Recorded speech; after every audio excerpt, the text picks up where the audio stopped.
Today's episode of Northern Lights is presented by North Star Law Group, your trusted partner in Minnesota's burgeoning legal cannabis industry. Whether you're just starting out or looking to expand, attorney Jen Riza and her team will help you understand the latest developments, scope out risks, and find a compliant path forward in this rapidly changing field. Visit northstarlaw.com and let North Star Law Group guide you through the legal landscape with confidence.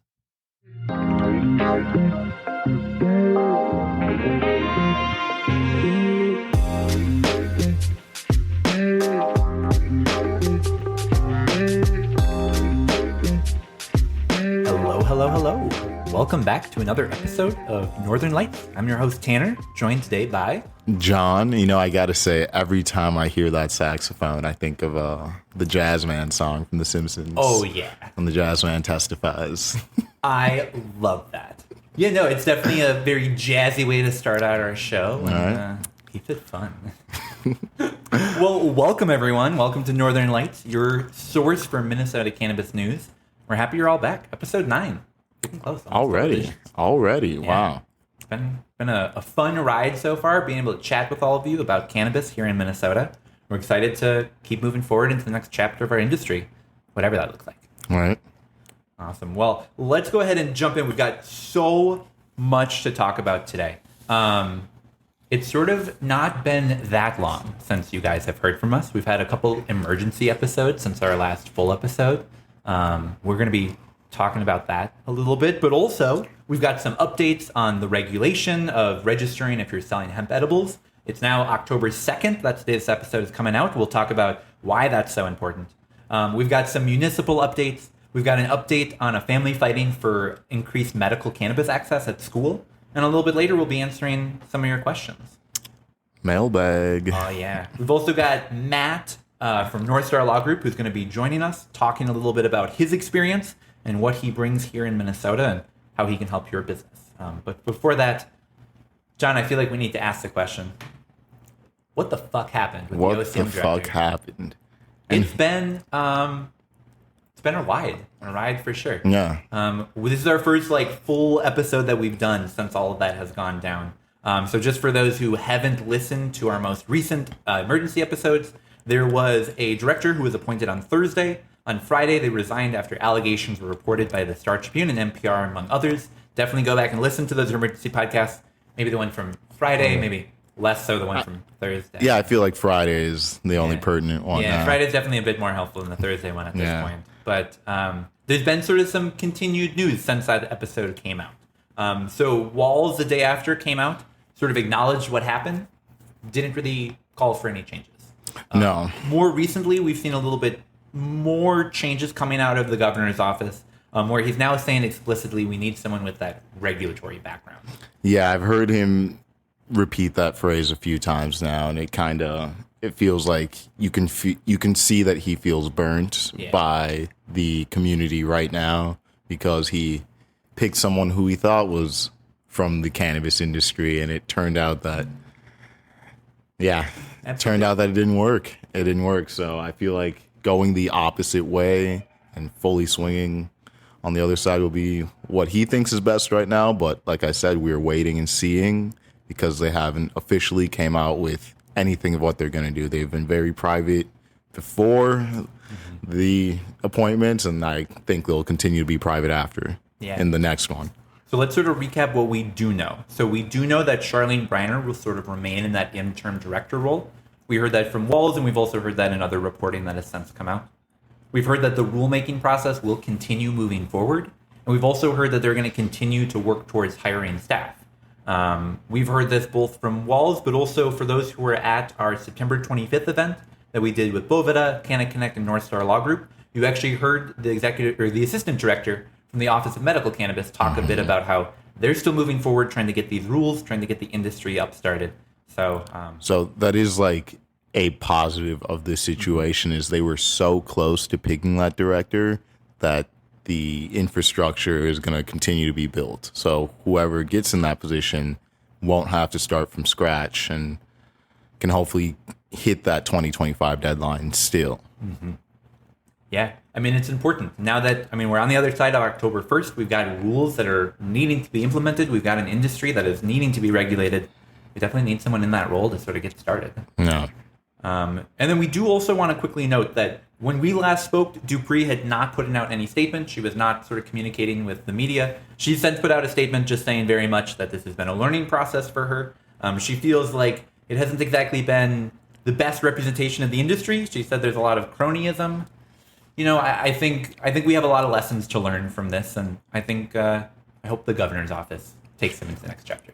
Yeah, you know, because with this, it's like I can try to understand what she's saying, but if the community that you are going to regulate from day one can't stomach you, I feel like it was kind of doomed from the start. And especially like reading her response, like it seems like it was never going to work. Absolutely. We've listened to interviews she's done. We've seen statements put out. I think we still have some questions. So, and then really, I mean, I wish we had a sort of a better resolution to this, but there's still just a lot of questions left to be asked generally. We don't exactly know what that next step will look like. The office has said they're going to continue that hiring process, but they didn't hint whether that was a restart or a continuation using previous candidates. I mean, it's sort of still all up in the air. We've been in the dark. Like, I imagine that the governor's office will take some time to kind of understand how this process went through and how Erin was their pick and how her downfall happened before they kind of go on to that next person. So putting Charlene back in, I think is what they're going to just be safe with that for a while. And I just really doubt that we will hear anything concrete until that person's picked at this point. Yeah. So, but yeah, look out, everyone. Stay engaged. Yeah, definitely be on the lookout for more emergency podcasts. Definitely talk to people that you know, that are lawmakers or working in government. I think we've definitely got a lot of questions still. So hopefully more to come. Alrighty. Well, we're going to move on from talking about some previous news and talk about some pretty current news. This episode is coming out on October 2nd, and that date is actually pretty important here in Minnesota. Or I should the day before. Yeah, yesterday was pretty important here in Minnesota. John, why is October 1st such an important day for cannabis? October 1st is the day that if you are selling THC and CBD products in the state of Minnesota, you need to be, I repeat, need to be registered with the Department of Health. They have an attestation form. It's just, if you just Google October 1st MDH, you'll see the hemp-derived products form, and you need to get that in, or they have the authority to come after you in your store, like regardless of if your products are compliant or not, for simply not filling out this form. So they want to know who you are. Eventually, you got to get to know the state one way or another. Do it yesterday. Yeah, absolutely. And so if you're hearing this, if you're thinking, hey, I sell cannabis products, hey, I haven't registered yet, unfortunately, stop. Don't sell those products until you have finished registering. You have to do that. And John said it, but I just want to emphasize again, this does include CBD. Even a non-psychoactive cannabinoid, they're still imposing that regulatory structure. So you gotta register. And I feel like that's where a lot of the big and small companies, so I think of the opposite end of the spectrum, will both not know that they need to register. It should be pretty much every grocery store has a CBD product. They need to be registered. Every gas station has a CBD product. They need to be registered. And it's a 5-minute form. Like, you can go straight to the website and get the form. You can print it out if you'd like, but it's much simpler to just fill it out, send it straight to the state, and you're all good to go. Yeah, it's pretty quick. The phrase the state has been using that I actually really like is, it's legal. Keep it legal. So, make sure you get registered. It's not a threat yet. Yeah. Oh, that's such a good Adam. So, looking at what businesses have registered thus far, we've seen a large number of businesses, but also I think for those who have bought in cannabis products in Minnesota, it's actually a pretty small number of businesses compared to what's out there. So far they've had just over about 1,200 businesses, so 1,200 businesses register, and that's across the entire state of Minnesota. I think we both know there's likely more businesses out there that are selling THC and CBD cannabis products. All right, so let's break down sort of what the numbers have been so far. So we've got 40 bars that have registered. We've got 100 convenience stores. So if it's like a shop attached to a gas station, it's a convenience store. We've got 300 liquor stores, 60 grocery stores, 145 hemp exclusive retail shops. So they focus specifically on selling these hemp edible products. 120 restaurants, 125 smoke shops, and then a very large category of other. But I mean, 60 grocery stores. 60 grocery stores. Across the entire state of Minnesota. And the one I really love is 125 smoke shops. 125. For anyone who has ever bought an edible product anywhere in the Twin Cities, you know, just like the state knows, there's more than 125 smoke shops that are selling cannabis products here in Minnesota. So, But you know what? These numbers are coming out before the due date. So this is everyone that's going, above and beyond to be compliant. They heard what they need to do and they did it. Like this is a good thing in the end. Like these 1250 businesses. Yeah. Absolutely. Good on you so far. We should clarify. So this is as of Monday. So the 25th of September, that's when these numbers came out. John, I think that's an excellent point. That's likely by October 1st. Those numbers will pump up a little bit. Yeah. Hopefully by a lot. We know as well as business owners know that the Department of Health is using this for their compliance and regulatory. So you need to be compliant eventually. And we understand that, or at least I understand businesses will take all they can get. So there a lot of them, I hope, are waiting for October 1st because once again, 125 smoke shops. Yeah, it's insane. Well, and I think now that we have these numbers from the state, we can apply them to some numbers that we actually reported on last month. So we got some numbers out from the Department of Revenue that showed who had paid that cannabis tax so far. We had 842 businesses pay that cannabis tax. And for those that are doing the math at home, that means that about 400 businesses that registered with the state are not yet paying the tax with the state. And mind you, they don't need to pay that on a monthly basis. But in terms of reporting, that's all that we've had reported thus far.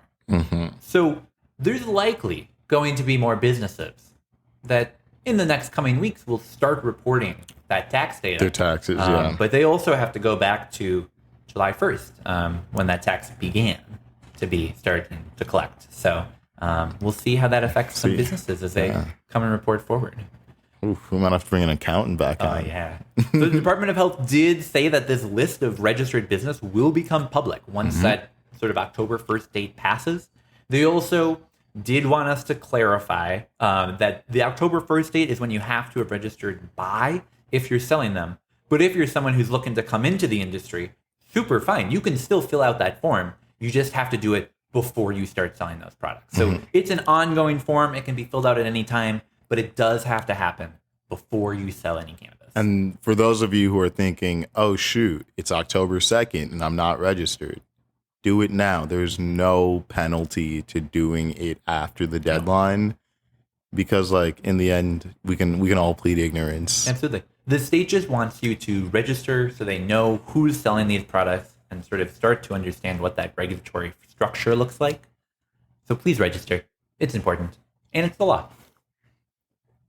All right. Should we move on from doing our PSA? Yeah. All right. I'm done telling the state's case. I know.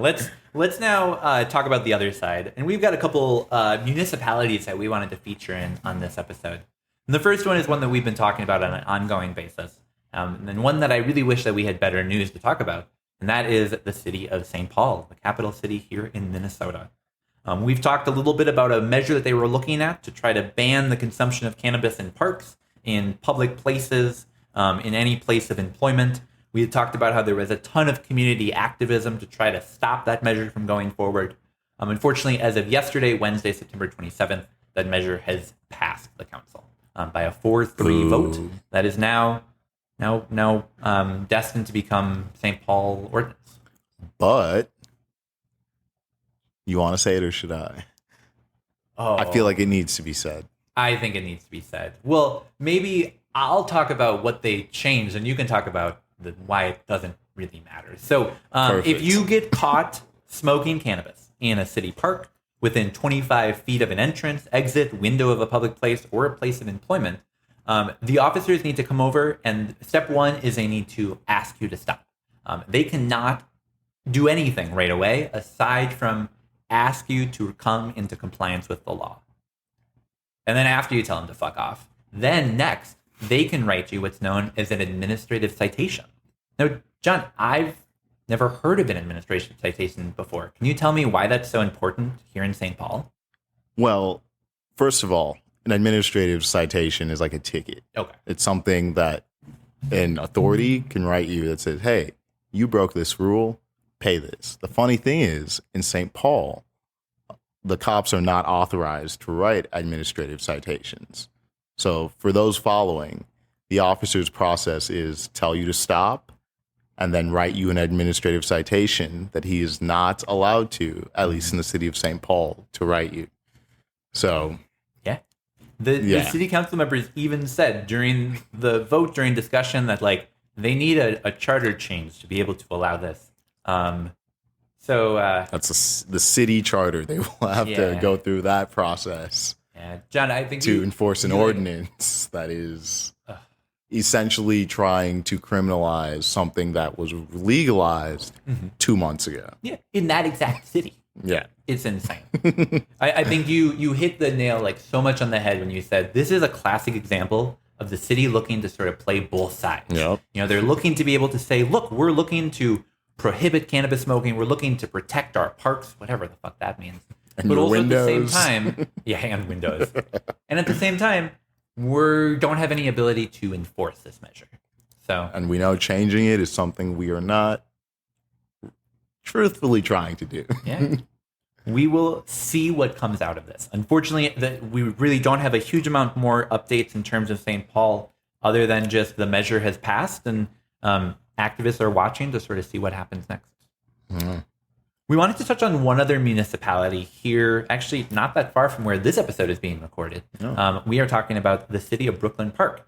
Now, Brooklyn Park, we're not talking about it because of a new ordinance. We're not talking about it because of a new moratorium. We're actually focusing specifically on the mayor of Brooklyn Park. So the mayor of Brooklyn Park sort of made some news recently when he said that he is going to be recusing himself from all city business regarding cannabis or THC regulations. The reason being that he wants to get into the industry? Something like that, it seems. It seems that he is I'm sorry.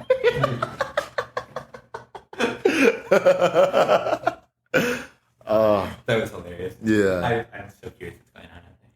But also, I always know it's just chaos. So there's not too much info out on it yet, but it seems like he's looking to help people of color get into the industry in some sort of private capacity, which is interesting, I guess, to say the least, because of the bill itself. HF 100 gives you the municipalities a lot of space to help people with cannabis. There's the municipal dispensary they are allowed to open, and then there are the multiple grant programs that the city can advertise and apply for. Yeah. So it's interesting that in his current capacity that he's choosing to recuse himself from these meetings so he can help people do this thing in a private capacity. Mm-hmm. That's interesting to me. Oh, yeah. We're all about people helping other people get into the industry. But it seems like if you already have the ability to do that, you're literally a civil servant. And you're looking for a way to do it, but privately. I don't know. I think it leaves a lot of questions. So, Mayor, we'd love to have you on the podcast. Reach out. We have some questions for you. I think we should read the quote. Oh, yeah. The quote is great. So he says, I have a company that does do some advocacy work. It may do some advocacy work around licenses. I'm not sure yet, but I'm going to remove myself from this discussion. There you have it. Oh, Mayor.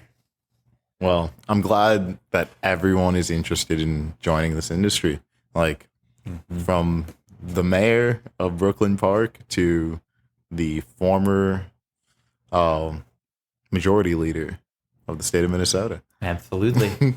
Oh, my goodness. To what the former governor of the state of Minnesota. We love cannabis here. I wonder if Minnesota will be the state to have the most ex-government employees working in the cannabis industry. We will probably be the only one to track that stat. But Yeah, it's true. we'll get that to you guys. Yeah, check for future reporting from us. All right, well, before we head to that interview, we wanted to end with one story. And it's really not a super positive story, but it's a story of people fighting for change, which I think is always something worth uplifting. So medical cannabis has existed in Minnesota for a number of years. Medical cannabis for individuals with epilepsy and autism has also existed in Minnesota for a number of years.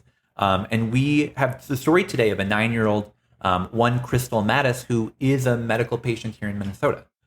She's been finding relief using medical cannabis, but sort of ran into a roadblock, not from the state necessarily, but here from the school district.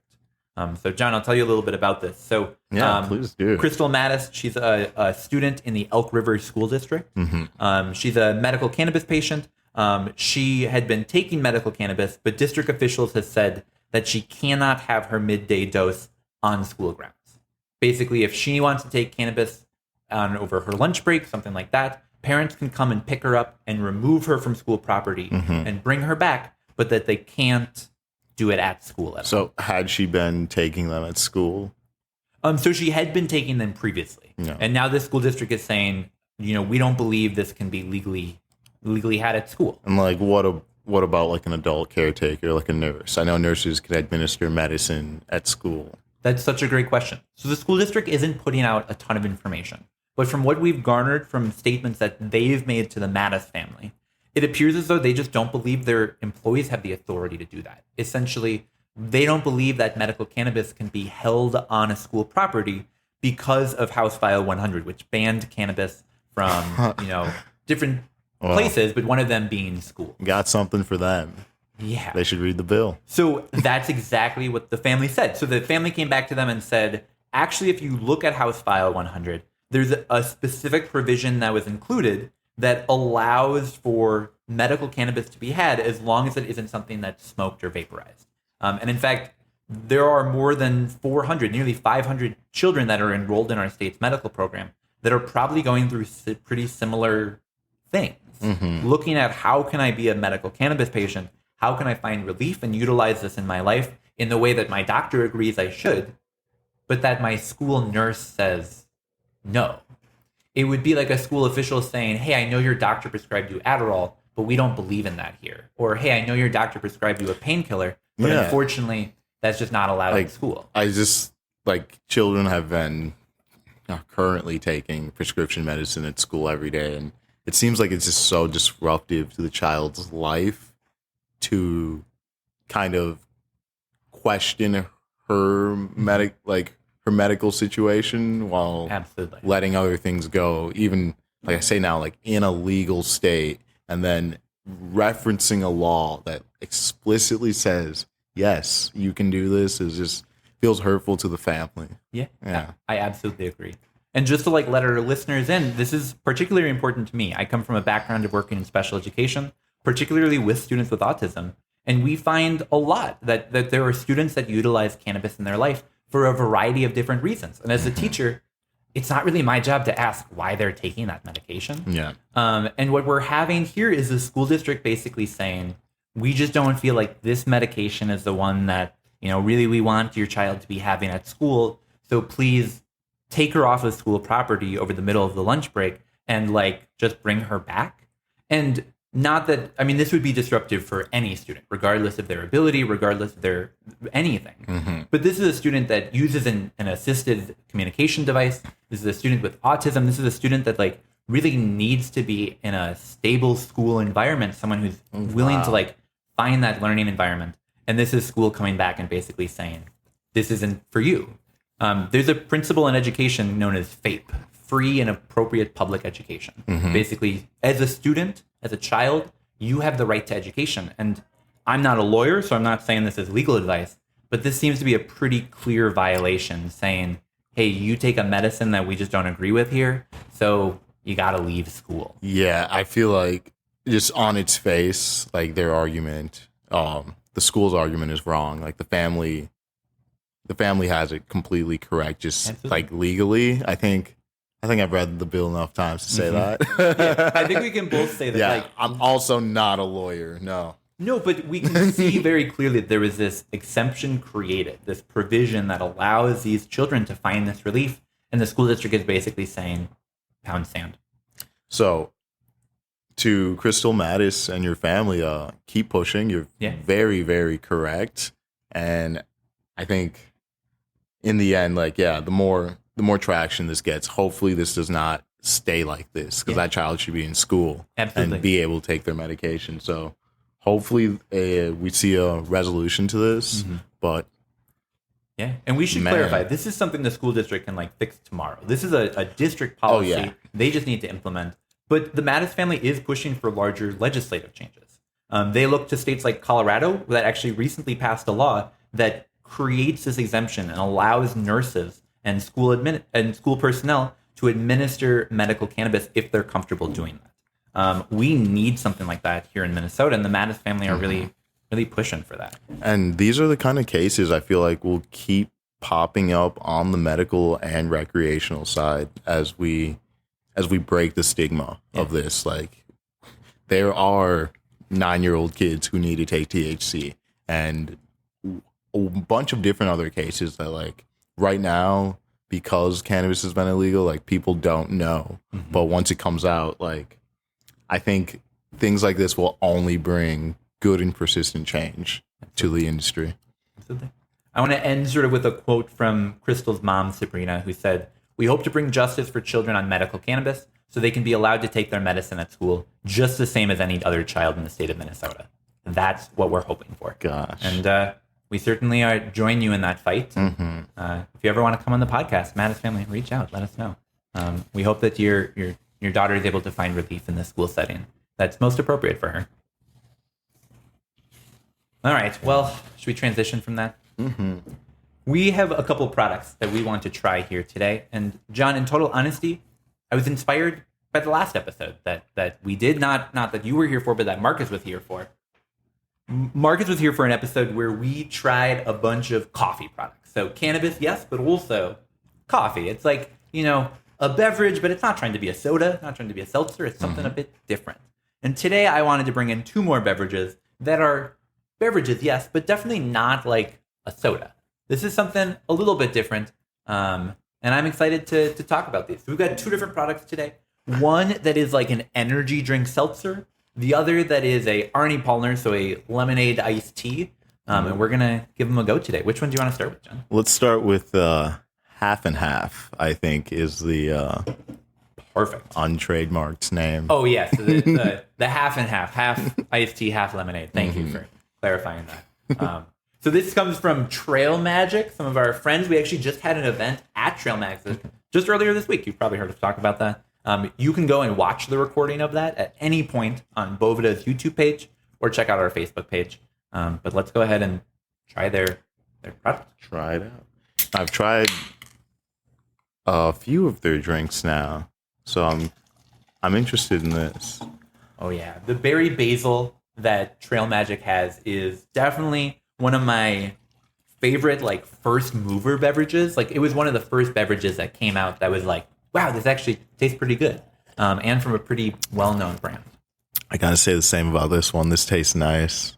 This is just like very yummy, perfect half and half. Like, you get all the refreshing lemonade-y, but you also get like the herbal, this like smoothness. Oh yeah, well, and I love that iced tea flavor. Like, you get that like black tea, but you still get a delicious blend of like the lemonade sweetness and citrusiness. I might have to get a case of these, honestly. These are nice. And we 10 milligrams, and there's no CBD. No. And then because it has that black tea extract, we get a little bit of the caffeine from that as well. Not a ton, but at least a little bit. And this is a sparkling half and half. So it's, get a little bubbly. It's that extra fancy. Yeah, wow, this is pretty good. I'm a pretty big fan of this one. So this one, the half and half, saying the right thing there, I definitely knew I would like. I'm a big fan of iced tea, big fan of lemonade. This next one, John, I'm going to be honest, I'm a bit more skeptical going into. Are you not a key lime guy? Not personally a key lime kind of guy. So I'm excited to see. what this key lime pie beverage from Foundry tastes like. So this one, actually, I should say both of these came from the Love is an Ingredient store.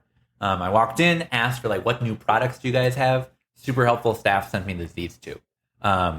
So Trail Magic Half and Half was like, oh yeah, that's a for sure. Saw the key lime pie and was like, all right, I'll give that a go.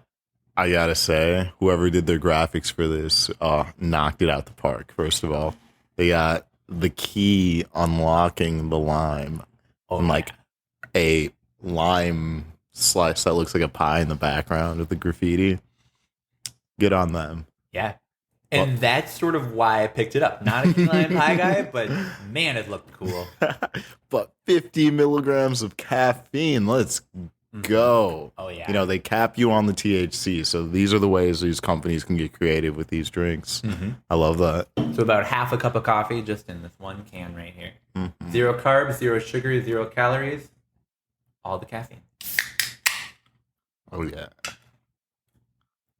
I'm expecting it to be green. Nope, it is not neon green as I expected. The outside of the can is, but this beverage definitely not that neon green. Norfolk green. All right, let's see. Wow. Wow. That tastes like a key lime pie. It does, yeah. Wow. Okay, I'm shocked by how much that tastes like authentic to what a key lime pie is. I was expecting it to like be key lime pie, you know, but like, yeah. But from like the smell to the flavor to like the entire experience, like if I were to close my eyes, obviously I'm drinking a beverage, so I know the difference, but like I'd say like this is key lime pie.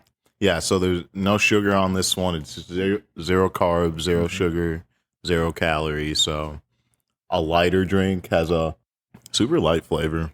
Like, it's like, you know, it should be sweet because it's key lime pie. So you get all those sweet accents of flavor without any sweetness. Yeah. You know what I'm saying? Like that like sugary aftertaste. Totally. Wow. All right. Foundry might have changed my opinion on this. If you asked me yesterday, if you asked me 10 minutes ago, you did. Hey, 10, I said, are you a key lime pie guy? Now I might have a different answer. I don't know. This has me thinking. Wow, that's really good. Like I said, I went in very skeptical to this one, and this is really good. So 2 knockout beverages today: the Trail Magic Half and Half, the Key Lime Pie from Foundry, both really good beverages. I'll say a little thing the Foundry's got going for it: lots and lots of vitamin C. Honestly, which can't go wrong with vitamin C. So if you want caffeine, vitamin C, THC, key lime pie, and a sweet thing looking can, this one could be your guy.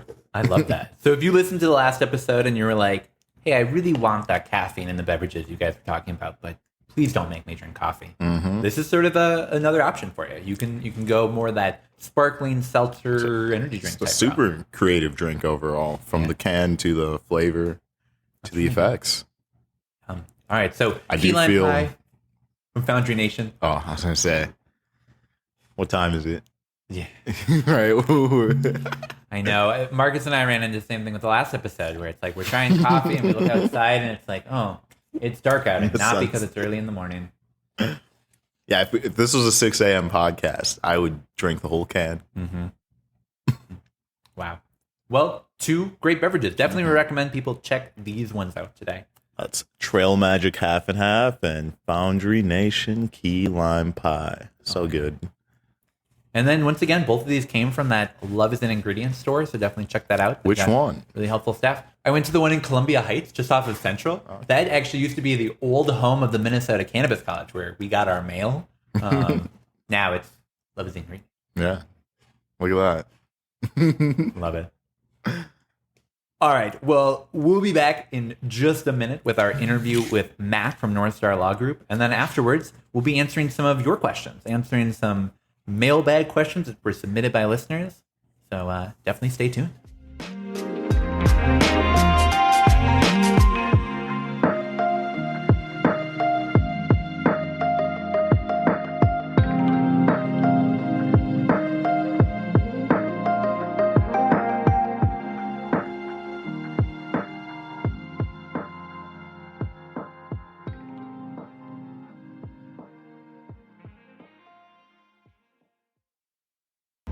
Did you hear they found a volcano in the wilderness?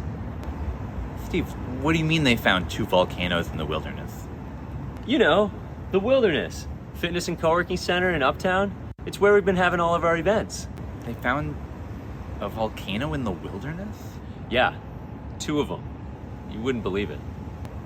Steve, it's pretty well documented. Minneapolis doesn't contain any volcanoes.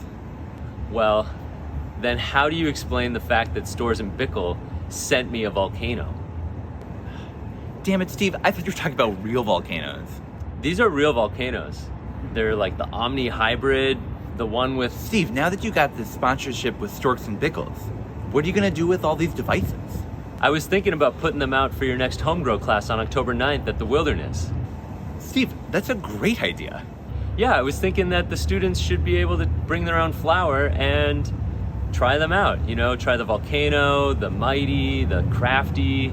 There's these different handheld devices that you can use. Doors open at 6:30.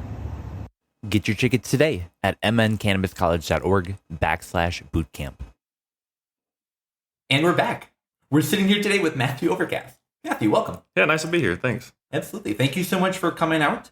So you're here with North Star Law Group, here to talk a little bit about what you do there and also your background that sort of brought you to the role that you have now. Sort of just as a little bit of background, tell people what is it you do at North Star Law? So at North Star Law Group, I have 2 areas of focus. One, I am the head of education law and advocacy, helping students with disabilities get the services they need at schools, challenging those decisions if that's something that comes up. But I'm also, why I'm here is I'm a business and cannabis attorney, or cannabis attorney, if you will. So I help my colleague Jen Riza out doing advising, representing small entrepreneurs who want to get into the space.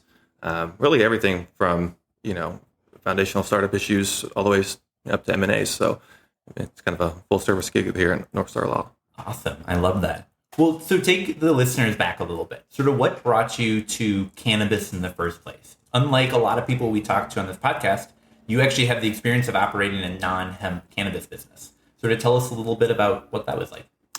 Well, for clarity, I've been involved in the Missouri medical cannabis space, both as applicants for licenses. So starting up companies to be a vertically integrated operation.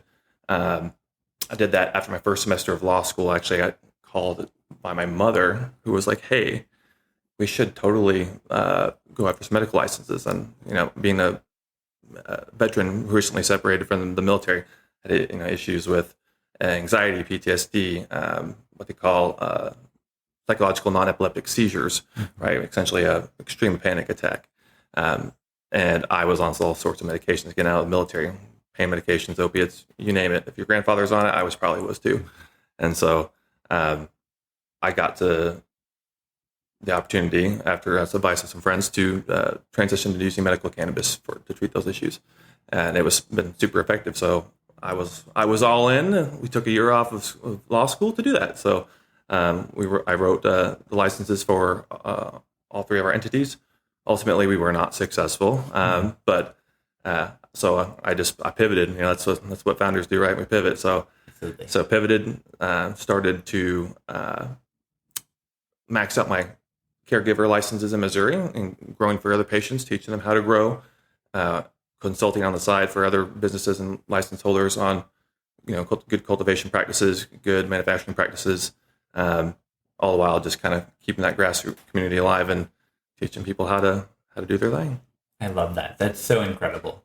That's one thing that we really didn't have a ton of here in Minnesota was that caregiver program. But I mean, as we've seen in other states, it's an incredible way for people to get access to really high quality cannabis. That's pretty cool. Oh yeah. It was good experience, and it's.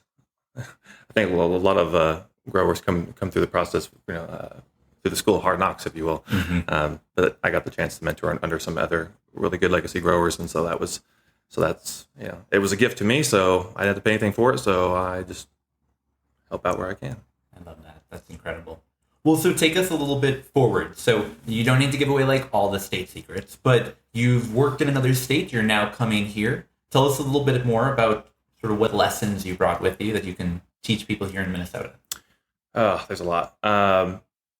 So when it comes to starting up a compliant business, right, you really it's all about the team. Who do you have around you, right? So probably the biggest lesson, one of the biggest lessons to take away is vet everybody. When you're going after merit-based licenses, you don't want to get caught last minute, because you didn't vet your friend a friend of 15 years, but you find out that he's got back taxes that are owed.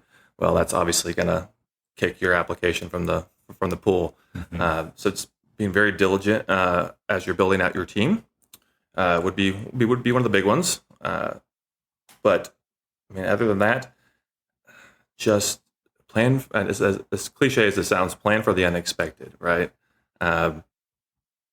When it comes to going for licenses, and this being an entrepreneur generally, you want to be about 5 steps ahead. Okay. As I said before, pivot, right? Expect something to go wrong and then think through 2 steps on how that's going to be.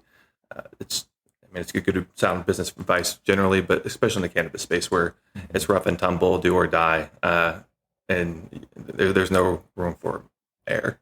I can totally see that. I mean, I think that's a great lesson to take away of like, there's been so many states that have gone through a similar process, either medical or adult use of bringing it online. And as we know, things can change sort of day to day. So pivot. I love that. Yeah. And probably just other thing I throw out there is just, be wary of big organizations trying to sell you stuff, which is funny. I say that, Canada Connects is great. All these other grassroots community organizations are great, but there's big money at play. There's big players that want to come to the table. So just be cautious before you're joining trade organizations, things like that. Know who's behind the organization and what their purpose is.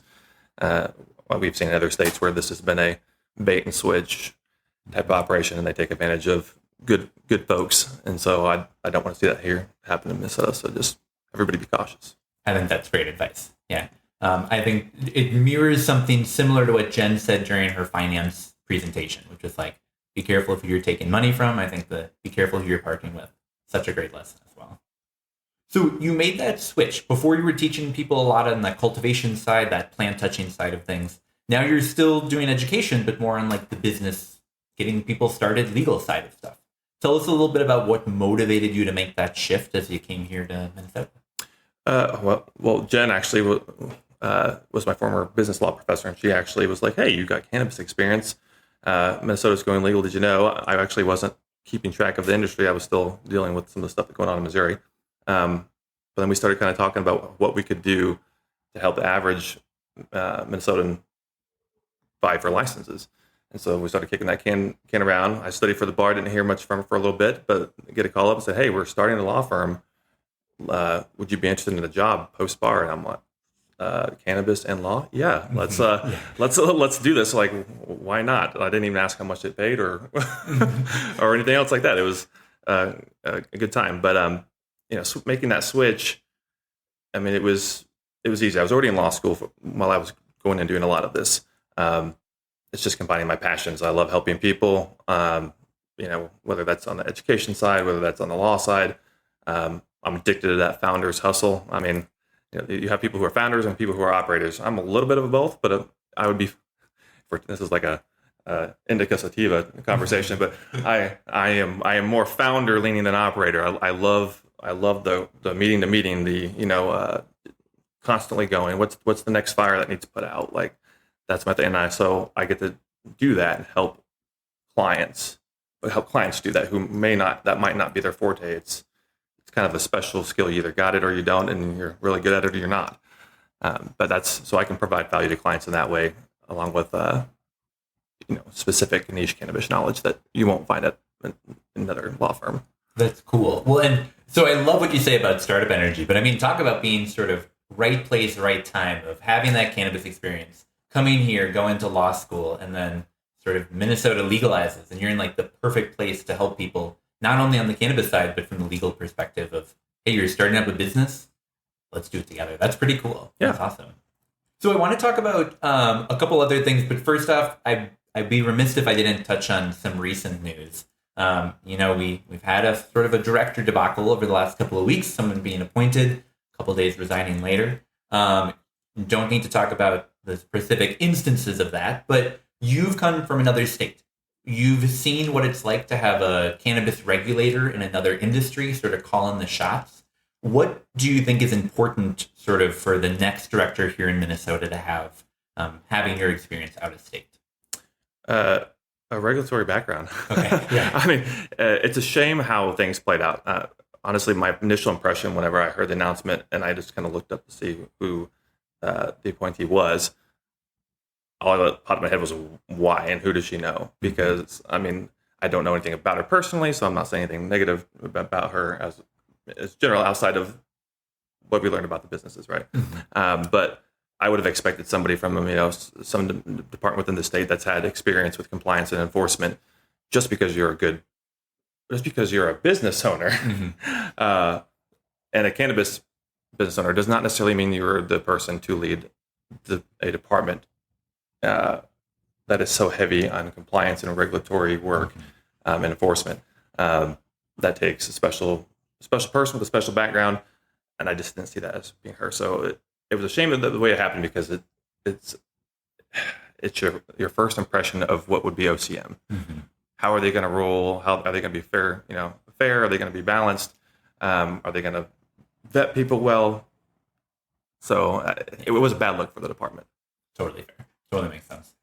Well, so moving on from that a little bit, I want to talk about one other thing. So in past episodes, we've talked about sort of the interconnection between psychedelic mushrooms and cannabis. It's one of those things that sort of have been tied together through prohibition, and looking at the next part of our industry sort of continue to be tied together. Tell me a little bit about some of the work that you've done in that under industry. So let's be clear. I have connections within the psychedelic space, whether it be good lobbying groups that are trying to get things passed, some different companies who are kind of leading as far as IP and intellectual property in this area. But I started up a company called Ozark Fungi, and we actually grew legal medicinal mushrooms. So turkey tail, reishi, lion's mane, all those. And once again, this was a side hustle turned business. Started taking over my entire house, but it all stemmed from my desire for a holistic treatment of my chronic conditions, and that of my family members. So we kind of really shifted once I got out of the military to how can we live a better lifestyle outside of prescription painkillers, and that was another one of those.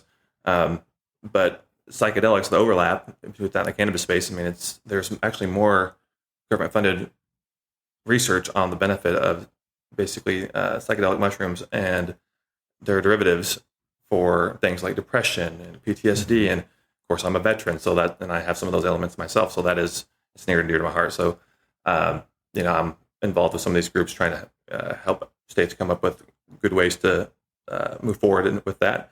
And operationally, they're pretty similar. So that was my original plan. I'm like, hey, if I could get a license in some state, I'll grow mushrooms and grow cannabis. They complement each other in more ways than we have to discuss on the podcast. But yeah, totally makes sense. Awesome. Well, I appreciate you touching on that, because I think it's important how mushrooms is one of those things that is a taboo topic in some cannabis circles, but really I think the overlap is much closer than some people care to admit. And not even just psilocybin mushrooms, but like you said, reishi and so many others we've seen appear in edible cannabis products throughout Minnesota, just because there's so much that can be found from plants that we can implement in our lives. So thanks for the work you do around that. I want to talk about sort of one other thing that's not necessarily as cannabis specific, but still very cannabis adjacent. You've been really open about the fact of having dyslexia, dyscalculia, and talking about how that impacts you in the workplace. Prior to working for the Cannabis College, I myself helped young adults find careers, young adults with autism. And I think it's a really under-addressed part of our industry, is sort of that overlap between individuals with disabilities and them wanting to work in the cannabis industry. And maybe there not being that direct level of support yet in our evolving industry. Tell me a little bit about sort of what lessons you've learned, both in the cannabis industry as someone with dyslexia and also as a education rights lawyers, sort of what we can apply to our industry as we get started. Yeah. So people with disabilities, especially non-visual disabilities, they're everywhere. They're chances are probably a good, I don't know, 8 out of 10 people you probably know probably have one, whether it's diagnosed or undiagnosed. So when it comes to the cannabis industry, it's a great place for people with disabilities, whether it be, autism, learning disabilities, what have you. Generally, especially people, because I'm speaking from a learning disability standpoint, we have skill sets that others don't. That's why a lot of your founders and people like oh gosh, it's escaping me now, but a lot of your Shark Tank people, right? Absolutely. all these people who are winning, a lot of them have some sort of disability, whether it be ADHD, dyslexia. It makes us out of the box thinkers. We've had to survive, especially like I wasn't diagnosed until my first semester of law school. I had some science prior to that, but there really wasn't the research and the focus on it as there is now. But we have to fight to get where we're going. So we learn to adapt well. We're quick on our feet generally. We see problems where there and solutions that others in the room are going to miss, because that's just how we're wired. I might stumble over my words, which I've done several times on this podcast, or have to stop and think about what I'm saying. So I might not be the person to give a national address, but if you want to start a cannabis company, come to me, because we're going to get it done. But there's a place for them, whether it be this industry or another, dyslexic, disabled, autistic, doesn't matter. There's a place for you, and there's companies that are willing to hire you. You just have to. My personal philosophy has been own it. I love that. Don't be ashamed of it. It's all about framing their strength and seeing basically the positive benefits, and that was probably the best thing about the law firm. I was like, I'm dyslexic. They're like, great, let's do this. Cool. And I think that's so important. Like, that neurodiversity in the workplace is one of those things that we see appreciated in maybe the tech industry, we see appreciated in a couple industries, but really is something that we need to be widely pushing here in cannabis. So I appreciate you talking about that. And yeah, it's good. It's good. Awesome. Well, sort of before we go today, I know we have a lot of people that listen to this podcast that are interested in starting up a cannabis business. I'm sure you've had so many people over the last couple of months come to you and say, hey, I want to start a cannabis business. But let's say it was like a close friend that came to you and said, hey, Matt, I'm thinking of starting this cannabis business. What would you say to them? Sort of what's your piece of advice if you had to give them one thing? I would say, great, what's your plan? That's,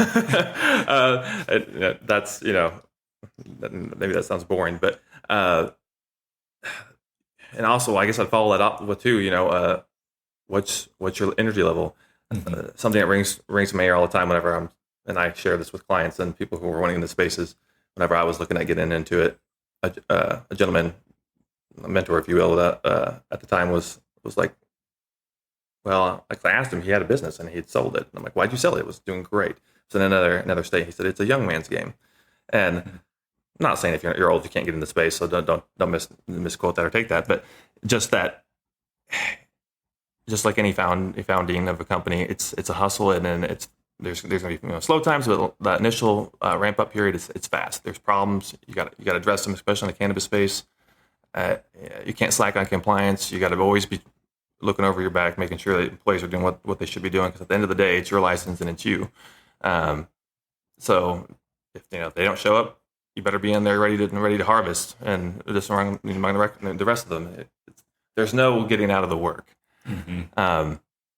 And so I've actually had some friends ask me, hey, about it. And that's literally what I told them. I'm like, hey, do you want to be married to this for a little bit? Because you're going to have to be. But it's no different than any business in that respect. But just be cautious, dot your T's, and have a plan. Don't go into it blind. It's not something you want to do. Just fly, by the seat of your pants on. I think that's great advice. Awesome. Well, Matt, thank you so much for coming out today. Thanks so much for speaking with us. For those looking to connect with you, how should they get in touch? Is there an email or social handle we should direct people towards? Yeah, you can reach me by going to northstarlaw.com. We have our contact information on there. You can email me at matthew@northstarlaw.com. I'm on LinkedIn. You can find me there as well. And Instagram, Matthew Over 22. I mean, feel free to follow me, reach out, however best works for you. I'm flexible and adaptable. So Wonderful. Well, Matthew, thank you so much for coming out today. Thanks so much for speaking to us. For those listening, we'll be right back.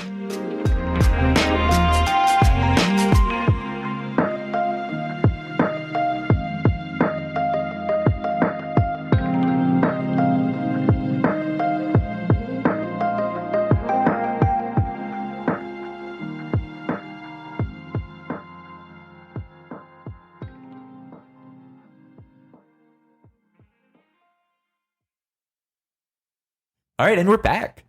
So we're finishing our episode today with a little bit of a mailbag clip. So we had some questions sent in from listeners just like you, wondering some questions from us here at the Minnesota Cannabis College, and we're gonna answer them today. So let's start with this first one. John, I have a question for you. Shoot. And by that I mean our listeners have a question for you. What's your preferred cannabis consumption method? When you are consuming cannabis in your own personal life, what do you like to go to? I am an old school kind of guy. I like my water pipes and my bongs and rigs. I just big fan of glassware. I feel like it's the smoothest, feels good. Also like joints and pens I love and it. everything else. Yes, I was gonna say, there's not a a bad consumption method out there. Preferred is the one that's being passed to me. There you go. That's perfect. Yeah, no, I have to agree with you there. I'm personally a big fan of my concentrates. That's sort of my general direction to go. Shout out Puffco if you're looking to sponsor a podcast, give us a call. But I also am a big fan of vaporizers, and I wanted to specifically mention vaporizers because we've got a class coming up. From the time that you listen to this, it will just be about a week away. Where we are going to be doing a boot camp, catching people up to date on how to grow, all the things you need to know. And we partnered with Storks and Bickle, the creator of the Volcano. The Volcano, you say? Yeah. Can you explain to those who are uninitiated? Absolutely. So if you have been at a college cannabis party, you likely have seen this, even if you didn't know exactly what it was. If you've been out and about and seen some of those cannabis movies, this is like that high end, this is what the cool kids use. It's that tower that has a bag that attaches on top that fills the bag with air, and then you pass around this bag filled with cannabis vapor. So if you've ever seen a clear bag full of smoke, it's probably a volcano. It probably came from a volcano. Yeah. So we'll be having those. People can try them out. We're pretty stoked. Bring your own cannabis and come and hang out with us for a class. Yeah, and they take flower, not concentrate. Correct. So they I don't do think have concentrates add-ons for it. Yeah, but we the ones find that flower's just the way to go. Flower's the way to go with these. So yeah. So if you want to come check it out, come on down to the class. If you want to know my preferred cannabis method, I'll show you. All right. Well, we just had one other question before we wrap today. This question is actually perfect for both of us to be talking about. It says, coming from that activism background, looking to try to change the laws around cannabis, what's it now like working in the legal cannabis industry? John, I can't think of anyone better to ask than you. What's it like going from standing outside the state fair, trying to encourage people to change the laws, to now, selling products across the state of Minnesota? it's crazy, honestly. It's like if you played a game, a football, and then right after they changed your pads and they said you got to start the hockey game. It's kind of how it feels. Or it's like, I'm playing a sport and it feels not too different. I say soccer and then hockey. It's it's similar things, but it's everything's different now. Everything's faster in that way.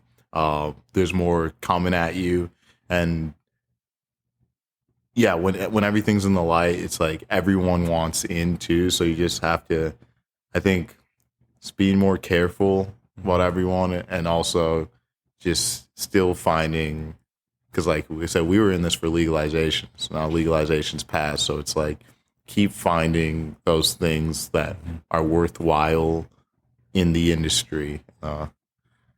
keep having fun too. Yeah, Absolutely. keep having fun. Yeah. What about you, Tanner?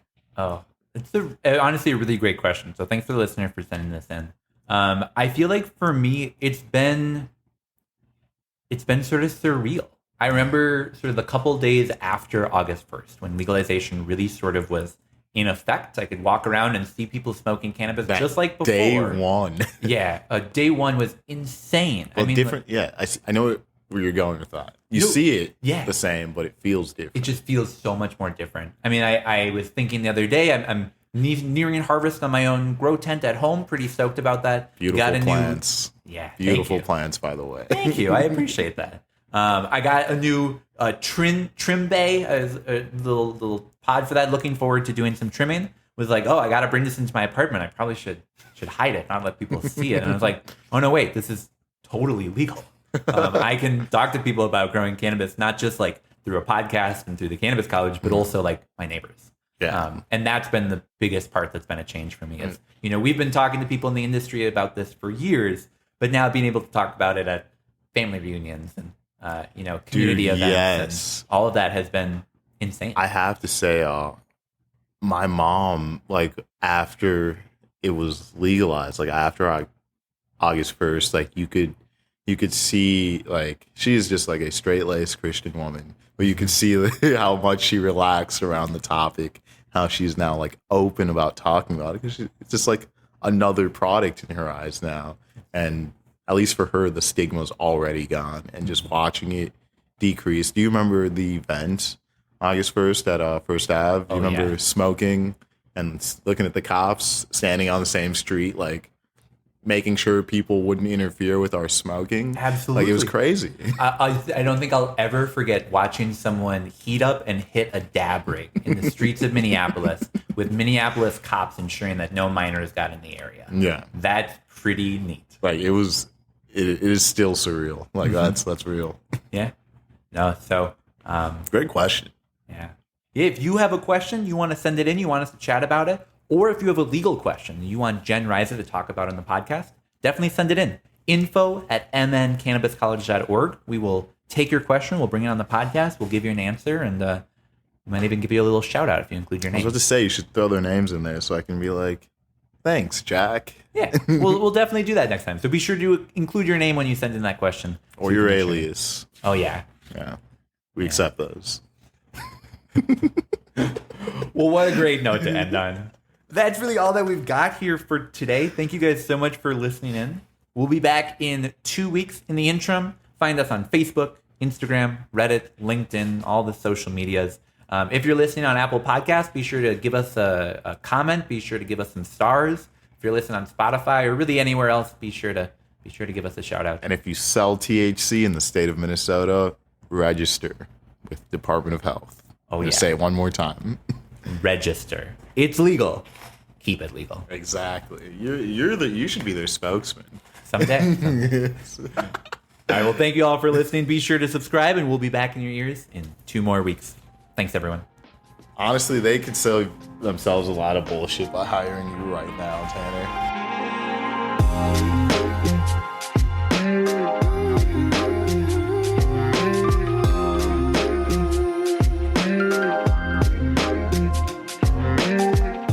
Northern Lights is a Minnesota Cannabis College production. This episode was produced by me, Tanner Barris, and by my co-host, John Barchi. Production assistance from Marcus Harkis and Shayna Payton. Special thank you to Matthew Overcast for joining us and sharing his background today. Today's episode is presented by North Star Law Group, who are a trusted partner in Minnesota's burgeoning legal cannabis industry. The information provided in this podcast does not and is not intended to constitute legal advice, but is instead for general information purposes only. Information shared may not constitute the most up-to-date legal or other information, and no listener should act solely on the basis of information provided. The views and opinions expressed in this program are those of the speakers and do not necessarily reflect those of the Minnesota Cannabis College. Please listen responsibly.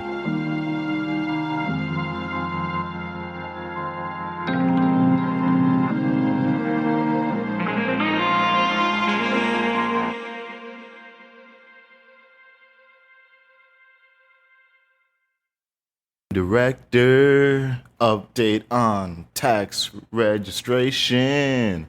October 1st deadline. Municipal update.